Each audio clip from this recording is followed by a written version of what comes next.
Hello students, I welcome you all to the YouTube channel understanding basics. इस video में हम क्या discuss करेंगे? तो बेसिकली जो अलग अलग पार्टीज़ दी हुई है आपको इस चैप्टर में, सोशलिस्ट पार्टी है, कम्युनिस्ट पार्टी ऑफ इंडिया है, भारतीय जनसंघ है ना।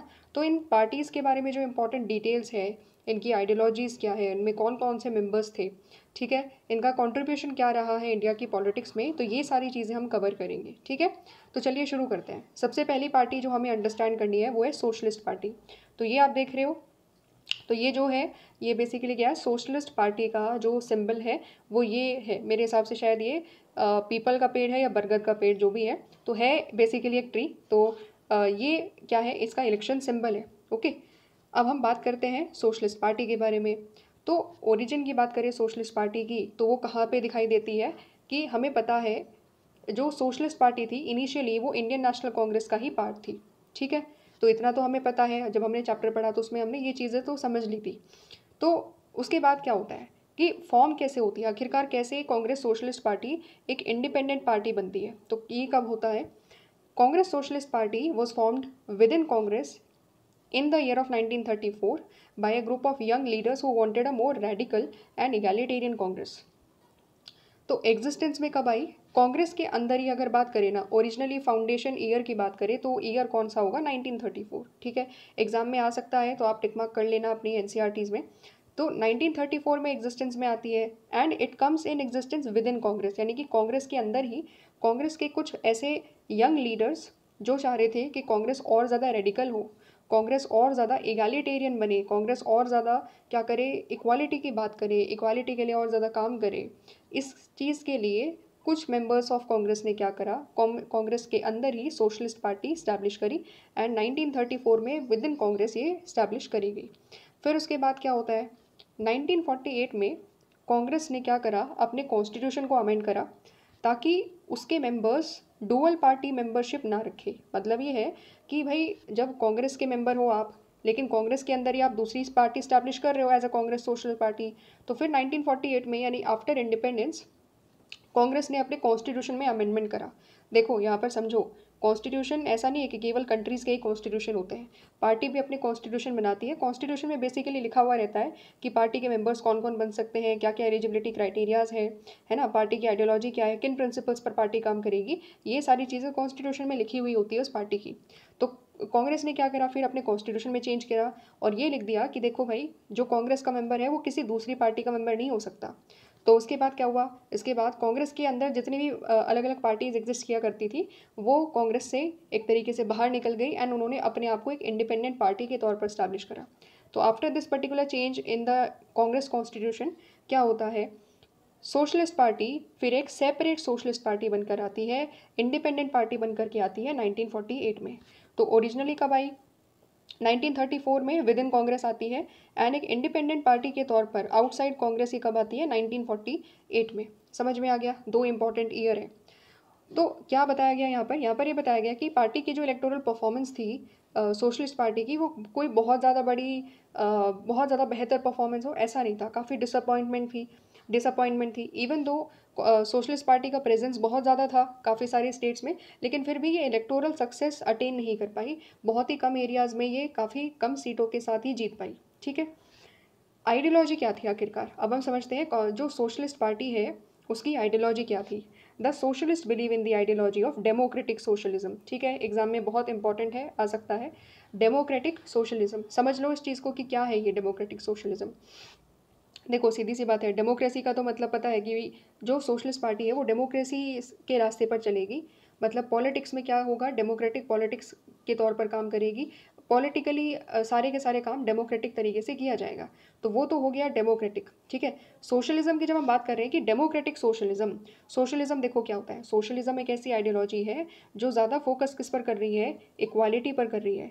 सोसाइटी में इक्वालिटी हो, सोसाइटी में हर किसी का वेलफेयर हो, सोसाइटी में गरीब लोगों की बात हो, उनके वेलफेयर की बात हो एंड वीकर सेक्शन के लिए और ज़्यादा काम किया जाए, that is what socialism stands for. ये सोशलिज्म के अंदर होता है। इसलिए सोशलिज्म गवर्नमेंट के रोल पर बहुत ज़्यादा एम्फोसाइज करता है कि देखो भाई, अगर वीकर सेक्शन की हमें लाइफ को इम्प्रूव करना है ना, उनका वेलफेयर करना है, तो सरकार को आगे आना पड़ेगा, सरकार को उनके लिए काम करना पड़ेगा। तो सोशलिज्म का आइडिया क्या कहता है, government has to play a very important role. Government को इंडस्ट्रीज़ को भी कंट्रोल करना पड़ेगा, प्रोडक्शन भी करना पड़ेगा गुड्स का, और इकोनॉमी को भी कंट्रोल करना पड़ेगा पूरे तरीके से, ठीक है। तो ओवरऑल इकोनॉमी पर भी वो कह रहे हैं कि गवर्नमेंट का कंट्रोल रहे, ठीक है, प्राइवेट सेक्टर कोई ज़्यादा डोमिनेट रोल ना प्ले करे, इंस्टेड गवर्नमेंट ही अपनी इंडस्ट्रीज़ वगैरह बनाए, गवर्नमेंट ही प्रोड्यूस करे एंड लोगों के वेलफेयर के लिए काम करे। ये सारी चीज़ें सोशलिज्म में आती है। तो सोशलिस्ट पार्टी की आइडियोलॉजी क्या आती है, डेमोक्रेटिक सोशलिज्म की, लोकतांत्रिक तरीके से देश चलेगा एंड डेमोक्रेसी में जो वेलफेयर है, वीकर सेक्शन का जो वेलफेयर है, उसके लिए जो हमारी इकोनॉमिक पॉलिसी रहेगी that would be based upon socialism, ठीक है। Welfare of the weaker section हमारा फोकस रहेगा। इस तरीके से इनकी ये आइडियोलॉजी थी, ठीक है। फिर उसके बाद वो क्या किया करते थे, they use to criticise the Congress. तो सोशलिस्ट पार्टी कांग्रेस को क्रिटिसाइज करती थी कि भाई देखो कांग्रेस क्या कर रही है, कैपिटलिस्ट को फेवर कर रही है, लैंडलॉर्ड्स को फेवर कर रही है, और जो वर्कर है और जो पीजेंट्स है उसको इग्नोर कर रही है। इस तरीके से वो लोग क्रिटिसाइज करते थे। बट हुआ क्या, 1955 में एक ट्विस्ट आया। ट्विस्ट क्या आया, Congress declared its goal to be socialist pattern of society. Congress ने 1955 में अपने आप को बता दिया कि कांग्रेस क्या करेगी, Congress socialist pattern of society पर चलेगी, यानी कि कांग्रेस सोशलिज्म को आगे लेकर चलेगी। तो हुआ क्या, it became difficult for the socialist to present themselves as an effective alternative to the Congress. तो पहले सोशलिस्ट क्या बोल रहे थे, पहले कांग्रेस को क्रिटिसाइज कर रहे थे कि देखो भाई कांग्रेस कैपिटलिस्ट की बात कर रही है, कांग्रेस लैंडलॉर्ड्स पर ज़्यादा फोकस कर रही है और वर्कर्स वगैरह पर फोकस नहीं कर रही है ना। और अपने आप को वो दिखा रहे थे कि हम लोग क्या कर रहे हैं, हम लोग सोशलिज्म को लेकर के आएंगे, इक्वालिटी लेकर के आएंगे, वीकर सेक्शन के लिए काम करेंगे। तो अब जब कांग्रेस ने 1955 में खुद ये डिक्लेयर कर दिया कि कांग्रेस भी सोशलिस्ट पॉलिसी को फॉलो करेगी, तो फिर एक तरीके से क्या हो गया, एक तरीके से जो ये जो पार्टी है, सोशलिस्ट पार्टी, जिस एजेंडा के साथ चल रही थी उस पूरे एजेंडा को ही हाईजैक कर लिया कांग्रेस ने। क्योंकि वो लोग दिखा रहे थे कि हम कांग्रेस से अलग क्यों हैं, हम कांग्रेस के ऑल्टरनेटिव ऑप्शन क्यों हैं, क्योंकि हमारे पास एक दूसरी आइडियोलॉजी है, हम सोशलिज्म लेकर के आएंगे। बट जब कांग्रेस ने बोल दिया कि ठीक है हम सोशलिस्ट पैटर्न को के साथ चलेंगे, तो फिर उनके पास कुछ दूसरा दिखाने के लिए ऑप्शन नहीं रहा कि आखिरकार क्यों लोग उनको चूज़ करें, क्योंकि कांग्रेस ने खुद बोल दिया कि वो क्या करेगी, वो भी सोशलिज्म के रास्ते पर चलेगी। फिर उसके बाद क्या होता है ना कि जो सोशलिस्ट पार्टी है उनके कुछ जो इंपॉर्टेंट लीडर्स हैं, जैसे राम मनोहर लोहिया, वो काफ़ी इंपॉर्टेंट लीडर है, काफ़ी फेमस लीडर थे सोशलिस्ट पार्टी के। तो उन्होंने बेसिकली कांग्रेस से डिस्टेंस बनाना शुरू कर दिया और कांग्रेस को क्रिटिसाइज भी करना चालू कर दिया कि ये हमारे एजेंडा को एक तरीके से हाईजैक कर रही है, ठीक है। तो ये सारी चीज़ें हुई। फिर उसके बाद अशोक मेहता जो थे, दूसरे मेंबर थे, उन्होंने भी क्या करा, उन्होंने बोला कि अब हमें कांग्रेस के साथ लिमिटेड कॉपरेशन करना चाहिए, ठीक है। तो मतलब क्या हुआ, सीधी सी बात है, डिफरेंसेस आने शुरू हो गए। पहले हमने ये भी अंडरस्टैंड करा है कि पहले नेहरू जी क्या करते थे, सोशलिस्ट पार्टी के साथ काफ़ी ज़्यादा एक तरीके से अटैच फील करते थे। लेकिन फिर धीरे धीरे क्या हुआ, धीरे धीरे जैसे कंपटीशन बढ़ा ना, कंपटीशन क्यों बढ़ा, क्योंकि कांग्रेस ने भी बोल दिया कि हम भी सोशलिज्म लेकर चलेंगे। एंड फिर उसके बाद जो सोशलिस्ट पार्टी थी उनके पास कोई ऑल्टरनेटिव बचा ही नहीं, है ना। उनके पास कोई तरीका ही नहीं बचा कि वो कैसे कांग्रेस को क्रिटिसाइज करे और कांग्रेस से अपने आप को अलग दिखाए। तो कंपटीशन बढ़ने लगा, इसकी वजह से दूरियां भी पैदा होने लगी कांग्रेस के बीच में, सोशलिस्ट पार्टी के बीच में, ठीक है। एग्जाम में देखो कुछ जो इंपॉर्टेंट लीडर्स हैं ना हर पार्टी के, यहाँ पर हम इंपॉर्टेंट लीडर्स भी डिस्कस करेंगे, तो वो भी एग्जाम में आ सकते हैं मैच द फॉलोइंग में कि ये पर्टिकुलर लीडर कौन सी पार्टी से है। तो थोड़ा सा ध्यान रख लेना और हाईलाइट करते रहना। जैसे अशोक मेहता के ऊपर क्वेश्चन आया है आपके पहले एग्जाम में, तो ये कौन से पार्टी से थे, सोशलिस्ट पार्टी से थे, ठीक है। दूसरी बात क्या है, सोशलिस्ट पार्टी जो है ना बहुत सारे स्प्लिट्स एंड बहुत सारे रीयूनियंस भी देखती है। तो एक पार्टी में क्या होता है, मल्टीपल पार्टीज निकल करके आ जाती है, अलग अलग पार्टीज बन जाती है कि पार्टी से, क्योंकि अलग अलग ग्रुप्स बन जाते हैं ना हर पार्टी में। और फिर उसके बाद रीयूनियन भी हो जाता है, ठीक है। जो पार्टी पहले अलग बन गई थी फिर दोबारा से वो पार्टी में आ जाती है, वापस मेन पार्टी में आ जाती है। इस तरीके से सोशलिस्ट पार्टी के साथ में भी सारी चीज़ें हुई एंड दैट इज़ वाई बहुत सारी सोशलिस्ट पार्टीज़ का फॉर्मेशन हमें दिखाई देता है। जैसे किसान मजदूर प्रजा पार्टी, जो बेसिकली किसान और मजदूर के बारे में ज़्यादा बात करती है। प्रजा सोशलिस्ट पार्टी, एक ये दूसरी सोशलिस्ट पार्टी बनी, एंड संयुक्त सोशलिस्ट पार्टी भी बनी। तो ये these are the multiple set of socialist parties जो मेन सोशलिस्ट पार्टी से अलग होकर के बनती है।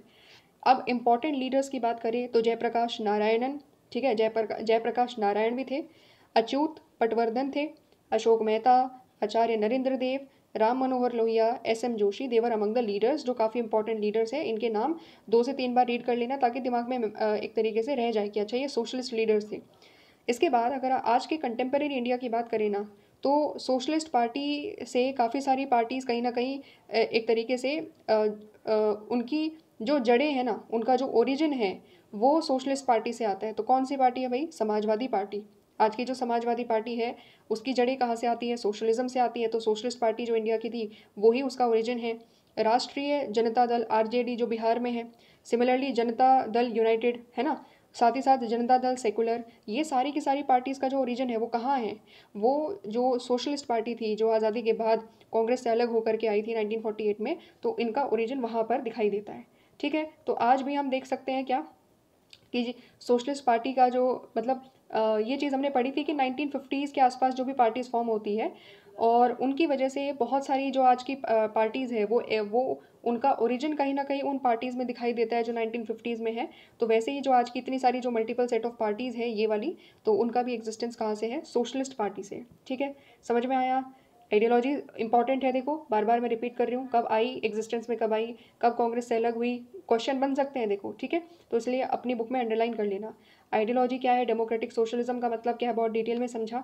और फिर उसके बाद कैसे कांग्रेस और सोशलिज्म मतलब सोशलिस्ट पार्टी के बीच में क्या हुआ, डिफरेंसेस अराइज हुए, क्यों अराइज हुए, वो सारी चीज़ें भी हमने समझी एंड इंपॉर्टेंट लीडर्स को भी हमने समझा। ठीक है, तो ये वाली जो फर्स्ट पार्टी है वो हमारी हो गई कंप्लीट। अब हम सेकेंड पार्टी की तरफ चलते हैं which is communist party of India.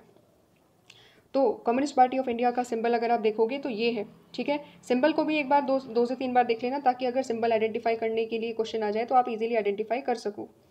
होता क्या है देखो, कम्युनिस्ट पार्टी है ना, तो कम्युनिज्म को थोड़ा सा समझ लो। कम्युनिज्म क्या है? कम्युनिज्म एक आइडियोलॉजी है जो किसने दी है? एक थिंकर ने दी है, नाम आपको पता होगा, कार्ल मार्क्स। समझ में आ गया? तो कार्ल मार्क्स की आइडियोलॉजी पर ये जो पार्टी है, उस जो कम्युनिज्म की जो आइडियोलॉजी है जो कार्ल मार्क्स ने दी है, उसी आइडियोलॉजी के बेसिस पर ये कम्युनिस्ट पार्टी ऑफ इंडिया चलती है। ठीक है, 1920s में क्या होता है, communist group emerge in different parts of India taking inspiration from the Bolshevik revolution in Russia and advocating socialism as a solution to the problems affecting the country. हुआ क्या, इंडिया में कब से एग्जिस्टेंस में आया? अर्ली 1920s में बहुत सारे कम्युनिस्ट ग्रुप इंडिया के अलग अलग पार्ट्स में अराइज होना चालू कर जाते हैं। क्यों? क्योंकि उनको इंस्पिरेशन मिली। किससे इंस्पिरेशन मिली? रशिया में बोल्शेविक रेवोल्यूशन होता है। ठीक है, एक तरीके से कम्युनिस्ट रेवोल्यूशन वहाँ पर होता है। ओके, तो जब कम्युनिज्म स्टैब्लिश हो जाता है, यूएसएसआर आप पढ़ा है आपने, है ना, तो जब यूएसएसआर बन जाता है एंड कम्युनिस्ट आइडियोलॉजी पर वो देश चलने लग जाता है एक तरीके से, तो फिर उनसे इंस्पिरेशन लेते हुए इंडिया में भी कम्युनिस्ट आने लगे। उनको लगा कि अगर अच्छा अगर कम्युनिज्म वहाँ पर सक्सेसफुल हो जाता है, वहाँ पर वो रेवोल्यूशन लेकर के आ सकते हैं लोग, तो इंडिया में भी लेकर के आ सकते हैं, है ना। तो ये चीज़ है। फिर उन्होंने क्या करा, सोशलिज्म को एक तरीके से इंडिया में बोलने लगे कि भारत में भी जो प्रॉब्लम हो रही है, एक्सप्लॉयटेशन हो रहा है, ठीक है, गरीब लोगों के साथ ये जो एक्सप्लॉयटेशन हो रहा है, पीजेंट्स के साथ गलत हो रहा है, वर्कर्स के साथ गलत हो रहा है, सोल्यूशन क्या है? उन्होंने बोला कि सोशलिज्म लेकर के आना पड़ेगा इंडिया में। ओके, इंडिया में भी क्या लेकर के आना पड़ेगा? वेलफेयर लेकर, सोशलिज्म लेकर आना पड़ेगा। एंड सोशलिज्म फोकस किस पर करता है? जो गरीब सेक्शन है उनकी प्रॉब्लम्स को रिजॉल्व करने पर वो फोकस करता है।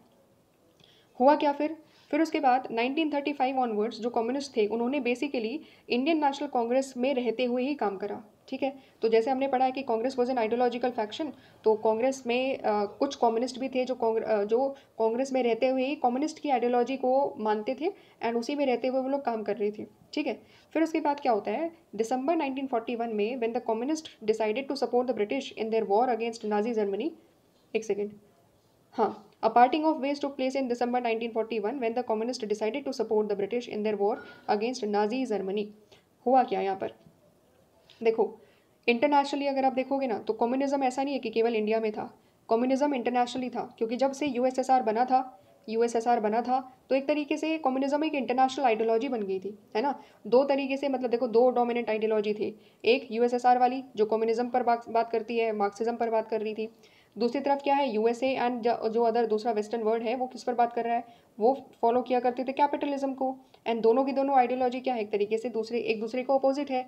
ये बात करती है किसके बारे में, फ्रीडम के बारे में, ये बात करती है कि प्राइवेट सेक्टर का रोल ज़्यादा होना चाहिए, ये लोग क्या कहते हैं, नहीं गवर्नमेंट का रोल ज़्यादा होना चाहिए। एंड एक तरीके से कम्युनिटी की जो प्रॉपर्टी है उसकी क्या बात करती है, उसको एक तरीके से शेयर करने की बात करती है कि कम्युनिटी ओनरशिप होना चाहिए प्रॉपर्टी का, एक इंडिविजुअल का प्रॉपर्टी नहीं होना चाहिए, कम्युनिटी का प्रॉपर्टी होना चाहिए। तो कम्युनिज्म का मतलब यही है कि प्रॉपर्टी किसको बिलोंग करनी चाहिए, प्रॉपर्टी बिलोंग करनी चाहिए या तो कम्युनिटी को या फिर सरकार को। इस तरीके से ये लोग बात करते थे। लेकिन कैपिटलिज्म क्या कहता है कि भाई व्यक्ति की प्रॉपर्टी है तो व्यक्ति को ही बिलोंग करनी चाहिए, वो उसको और ज़्यादा आज़ादी देनी चाहिए, उसको और ज़्यादा फ्रीडम देना चाहिए ताकि वो अपने आप की प्रॉपर्टी और ज़्यादा इंक्रीज़ कर सके। एंड प्राइवेट सेक्टर का रोल ज़्यादा से ज़्यादा होना चाहिए, मार्केट को इंडिपेंडेंट तरीके से काम करने दो। ये डिफरेंस था। ठीक है, ये चीज़ आप सेकेंड वाली जो बुक है ना आपकी कंटेम्प्रेरी वर्ल्ड पॉलिटिक्स, उसमें ये बहुत डिटेल में आप चीज़ों को कवर करोगे। तो इसकी वजह से क्या हुआ, ये जो कैपिटलिज्म कम्युनिज्म का जो वर्ल्ड में डिवाइड चल रहा था, तो इंडिया में जो कम्युनिस्ट पार्टी थी उन्होंने क्या करा, कम्युनिस्ट ने इंडिया में ब्रिटिशर्स को सपोर्ट किया एक तरीके से 1942 में। 1942 में क्विट इंडिया मूवमेंट हो रहा था इंडिया में, क्विट इंडिया मूवमेंट हो रहा था। तो उस दौरान गांधी जी ने बोल दिया था या तो मरो या करो। ठीक है, करो या मरो की सिचुएशन गांधी जी ने बोली थी कि भाई एक तरीके से आखिरी चोट करनी है ब्रिटिशर्स को। तो सब लोग पार्टिसिपेट कर रहे थे क्विट इंडिया मूवमेंट में, बट कम्युनिस्ट ने बोला कि नहीं, हम पार्टिसिपेट नहीं करेंगे। क्यों नहीं करेंगे, रादर हम लोग ब्रिटिशर्स को सपोर्ट करेंगे। क्यों क्यों सपोर्ट करेंगे भाई, ऐसा क्यों कहा उन्होंने? इसीलिए कहा क्योंकि ब्रिटिश गवर्नमेंट और यूएसएसआर दोनों के दोनों अलायंस में आ गए थे, दोनों के दोनों अलायंस में आ गए थे, दोनों मिल गए थे एक साथ। किसको हराने के लिए? Nazi Germany. ठीक है, हिटलर को हराने के लिए, नाजी जर्मनी को हराने के लिए क्या हो गया था, दोनों एक साथ आ गए थे। तो जब यूएसएसआर आ गया है, उनकी आइडियोलॉजी क्या है, कम्युनिज्म की आइडियोलॉजी है ना। तो इंडिया में जो कम्युनिस्ट पार्टी थी उन्होंने क्या बोला कि हम यूएसएसआर को सपोर्ट करेंगे, और क्योंकि ब्रिटिश भी यूएसएसआर को सपोर्ट कर रहा है, दोनों एक साथ काम कर रहे हैं, तो हमें क्या करना है, हमें ब्रिटिशर्स के साथ, ब्रिटिशर्स के खिलाफ नहीं लड़ना 1942 में। इसीलिए उन्होंने क्विट इंडिया मूवमेंट में पार्टिसिपेट नहीं करा। फिर उसके बाद क्या बताया गया है, एक इंपॉर्टेंट चीज़ है, इंडिपेंडेंस के बाद क्या है, इंडिपेंडेंस जब हमें मिल गई तो उसके बाद जब ट्रांसफ़र ऑफ पावर हो गया 1947 में, तो कम्युनिस्ट जो पार्टी थी इंडिया में उनको लगा कि ये आज़ादी एक ट्रू इंडिपेंडेंस नहीं है। क्यों? क्योंकि उनके लिए इंडिपेंडेंस क्या है, उनके लिए फ्रीडम का मतलब है कि देखो जो गरीब वर्ग है, जो पीजेंट्स है, उनके लिए आज़ादी होनी चाहिए, उनका वेलफेयर होना चाहिए किसी भी तरीके से। ठीक है, उनका वेलफेयर होना चाहिए एंड सोसाइटी में इक्वालिटी आनी चाहिए। तो उनको लगा कि आज़ादी तो मिल गई लेकिन जो गरीब वर्ग है उनका अभी भी डेवलपमेंट नहीं हो पा रहा बहुत अच्छे तरीके से। तो उन्होंने क्या करा, फिर उन्होंने वायलेंट अपराइजिंग को सपोर्ट करा। कहाँ पर? तेलंगाना में। रिकॉल करो, हमने फर्स्ट चैप्टर में हैदराबाद का इंटीग्रेशन पढ़ा। तो जब हैदराबाद का इंटीग्रेशन हो रहा था तो उसमें तेलंगाना रीजन में क्या हो रहा था, रिवॉल्ट हो रहा था, पीजेंट्स वगैरह रिवॉल्ट कर रहे थे, है ना, निज़ाम के खिलाफ, निज़ाम के ऑपरेसिव रूल के खिलाफ। तो उसको लीड कौन कर रहा था? उसको लीड कम्युनिस्ट लोग ही कर रहे थे। ठीक है, तो कम्युनिस्ट ने सपोर्ट करा, वायलेंस को सपोर्ट करा। लेकिन क्या होता है फिर, वो वायलेंस जो पूरा का पूरा जो एक तरीके से सिस्टम था उसको रजाकार दबा देते हैं, है ना। तो इसकी वजह से वो बहुत ज़्यादा क्या हुआ, मतलब वो चीज़ें वहीं पर दबकर रह गई। तो फिर उसके बाद क्या होता है, कम्युनिस्ट सोचते हैं, कम्युनिस्ट अपनी पोजीशन को दोबारा सोचते हैं कि क्या वायलेंस के तरीके से, क्या वायलेंस के तरीके से वो आगे काम कर सकते हैं। तो उनको समझ में आया कि नहीं, कुछ चेंज करना पड़ेगा। उन्होंने 1951 में फिर चीज़ें चेंज करी, अपनी आइडियोलॉजी, अपने मेथड्स को चेंज करा। And communist party abandoned the part of violent revolution and decided to participate in approaching general election. उन्होंने बोला कि ठीक है, वायलेंस से काम नहीं बन पा रहा है, उनको पावर नहीं मिल पा रही है, ठीक है, उनको दबा दिया जाता है, आर्म्ड एक तरीके से आर्मी के द्वारा दबा दिया जाता है। तो अब क्या करेंगे, वायलेंस रेवोल्यूशन नहीं करेंगे, रैदर क्या करेंगे, इलेक्शन में पार्टिसिपेट करेंगे, इलेक्शन में जीतने की कोशिश करेंगे। तो जब फर्स्ट जनरल इलेक्शन हुआ, कम्युनिस्ट पार्टी ऑफ इंडिया को 16 सीट मिली एंड वो second largest emerge as a largest opposition party. ठीक है, कांग्रेस के पास सबसे ज़्यादा सीटें किसको मिली है, कम्युनिस्ट पार्टी ऑफ इंडिया को सीटें मिली है। एंड इसीलिए अपोजिशन पार्टी में, सारी अपोजिशन पार्टी में से सबसे ज़्यादा सीटें किसको मिली, कम्युनिस्ट पार्टी ऑफ इंडिया को मिली। ठीक है, इसीलिए लार्जेस्ट अपोजिशन पार्टी के तौर पर इमर्ज करती है और पार्टी अपना बहुत ज़्यादा सपोर्ट गेन करती है। कौन कौन से स्टेट्स में इंपॉर्टेंट हो सकता है, आंध्र प्रदेश में, वेस्ट बंगाल में और बिहार में और साथ ही साथ केरला में। तो ये 4 स्टेट्स थे जहाँ पर उसकी एक काफ़ी अच्छी सपोर्ट बेस बन चुकी थी। इम्पॉर्टेंट लीडर्स की अगर आप बात करोगे तो A.K. गोपालन है, ऐसे डंगे है, EMS नंबूदिरीपाद है, PC जोशी है, साथ ही साथ अजय घोष है एंड P सुंदरैया है। ये सारे इंपॉर्टेंट लीडर्स थे जो कि कम्युनिस्ट पार्टी ऑफ इंडिया से बिलोंग करते थे। होता क्या है, जैसे हमने पढ़ा कि सोशलिस्ट पार्टी एक थी, लेकिन धीरे धीरे सोशलिस्ट पार्टी में से मल्टीपल सेट ऑफ पार्टीज निकल जाती है, स्प्लिट हो जाता है कांग्रेस सोशलिस्ट पार्टी में। ठीक वैसे ही कम्युनिस्ट पार्टी में भी स्प्लिट हुआ। कब हुआ? 1964 में। आइडियोलॉजिकल रिफ्ट चल रहा था सोवियत यूनियन एंड चाइना में। ठीक है, तो क्या हो रहा था कि USSR एंड चाइना के बीच में आइडियोलॉजिकली एक तरीके से डिफरेंसेस आ गए थे कम्युनिज्म को लेकर के। सोवियत यूनियन किसी और तरीके से बात कर रहा था कम्युनिज्म को लेकर के, चाइना कुछ और बात कर रहा था। इसके चलते हुए जो इंडिया में जो कम्युनिज्म था ना, इंडिया में जो कम्युनिस्ट पार्टी थी, वहाँ पर भी डिवीजन देखने को मिलता है एंड दो पार्टी आती है। द प्रो सोवियत फैक्शन, एक ऐसा फैक्शन जो सोवियत की तरफ था, तो वो CPI बना, एंड जो अपोनेंट थे, जो चाइना को एक तरीके से सपोर्ट कर रहे थे, वो बना CPIM, communist party of India, Marxist. ठीक है, आज भी क्या है, आज भी एक तरीके से दोनों की दोनों पार्टीज क्या कर रही है, एग्जिस्ट कर रही है। तो एक पार्टी है कम्युनिस्ट पार्टी ऑफ इंडिया जो सोवियत यूनियन के जो मॉडल है उससे इंस्पायर है, एंड दूसरी वाली पार्टी है CPIM, communist party of India, Marxist. ये चाइनीज़ मॉडल ऑफ कम्युनिज्म से एक तरीके से इंस्पायर्ड है। समझ में आ गया? इस तरीके से क्या हुआ, इस तरीके से हमने कम्युनिस्ट पार्टी ऑफ इंडिया के बारे में भी समझ लिया, आइडियोलॉजी समझ ली, और उसका पूरा का पूरा हिस्टोरिकली जो पूरी जर्नी रही है कम्युनिस्ट पार्टी ऑफ इंडिया की इंडिया में, वो हम लोगों ने समझ लिया। ठीक है, जो इंपॉर्टेंट लीडर्स हैं ना हर पार्टी से जुड़े हुए, वो आपको खुद रीड करना है क्योंकि इंपॉर्टेंट है, यहाँ से क्वेश्चन बन सकते हैं एग्जाम में। ओके, अब हम अपनी लास्ट पार्टी की तरफ चलते हैं। तो लास्ट पार्टी कौन सी है भाई? भारतीय जनसंघ। ओके, तो इसको अंडरस्टैंड करेंगे, भारतीय जनसंघ क्या है। तो ये इसका पॉलिटिकल एक तरीके से क्या है, सिंबल है, इलेक्शन सिंबल है। तो भारतीय जनसंघ के बारे में अगर हम बात करें, 1951 में इसका स्टैब्लिशमेंट होता है। किसके द्वारा? श्यामा प्रसाद मुखर्जी के द्वारा, जो कि उसके फाउंडर प्रेसिडेंट थे। ठीक है, इंपॉर्टेंट है, एग्जाम में आ सकता है, टिक मार्क कर लेना। तो श्यामा प्रसाद मुखर्जी के द्वारा फाउंड करी जाती है 1951 में। इसके लीनिएज की बात करें अगर हम, तो वो कहाँ पर दिखाई देता है? RSS के साथ, राष्ट्रीय स्वयंसेवक संघ के साथ, एंड हिंदू महासभा के साथ दिखाई देता है। ठीक है, तीसरी बड़ी चीज़ क्या है यहाँ पर कि जनसंघ की आइडियोलॉजी क्या है, भारतीय जनसंघ की आइडियोलॉजी क्या है। तो यहाँ पर हमें समझना होगा कि they are emphasizing upon the idea of one country, one culture and one nation. ठीक है, उनका आइडियोलॉजी क्या है? एक देश, एक कल्चर और एक राष्ट्र। मतलब यहाँ पर फोकस किस पर किया जा रहा है? एक second. And believe that the country could become modern, progressive and strong on the basis of Indian culture and tradition. Simple सा देखो आइडियोलॉजी क्या है। इनका आइडियोलॉजी है कल्चरल नेशनलिज्म। इनका आइडियोलॉजी क्या है? Cultural nationalism. ठीक है, मतलब क्या है कि जो हमारा कल्चर है, जो इंडिया का कल्चर है, वो क्या कह रहे हैं ये लोग? ये कह रहे हैं कि देखो जो कल्चर है इंडिया का वो मॉडर्न भी है, प्रोग्रेसिव भी है, and it is and strong भी है ये। ठीक है, तो इसकी वजह से क्या बोल रहे हैं कि जो इंडिया क्या कर सकता है? इंडिया एक तरीके से स्ट्रॉन्ग कंट्री बन सकता है, मॉडर्न बन सकता है। वो भी कैसे? अपने ही खुद के कल्चर के बेसिस पर वो बन सकता है। मतलब आइडिया क्या है?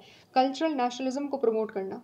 ठीक है, तो इस तरीके से जो one nation, one one country, one culture, one nation का जो आइडिया है कि कल्चर को भी साथ में लेकर के चलना है और अपना जो नेशनलिज्म है उसको भी साथ में लेकर के चलना है। भारत को क्या करना है?